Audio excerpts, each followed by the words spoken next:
विमान दुर्घटनेत आग्र्यातील दाम्पत्याचाही समावेश असल्याचं कळतंय। नीरज आणि अपर्णा लवनिया यांचा समावेश आहे। अहमदाबादहून लंडनला जाताना ही दुर्घटना घडलेली आहे। त्यात आग्र्यातील दाम्पत्याचाही समावेश आहे। नीरज आणि अर्पण त्यांचं नाव आहे। अहमदाबादहून लंडनला जाताना ही दुर्घटना घडलेली आहे।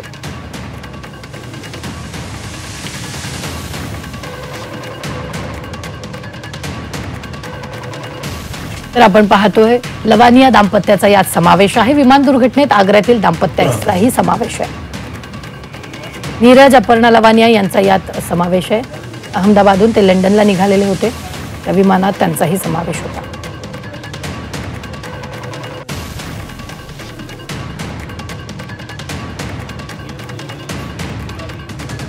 आपण पाहतोय नीरज आणि अपर्णा लवानिया यांचा मृत्यू झाला असून नीरज अपर्णा लवानिया यांचा या दुर्घटनेत समावेश आहे। अहमदाबादमध्ये भीषण विमान दुर्घटनेत त्यांचाही मृत्यू झालेला आहे। लवानिया दाम्पत्याचा मृत्यू या दुर्घटनेत झालेला आहे। भिवंडी आपण जर पाहिलं तर या दुर्घटनेत या दाम्पत्याचा मृत्यू झाला। आग्र्यातील हे दाम्पत्य होतं। अहमदाबादहून ते लंडनला निघालेले होते। अहमदाबादमध्ये विमान दुर्घटनेत आग्र्यातील दाम्पत्याचा मृत्यू झालेला आहे।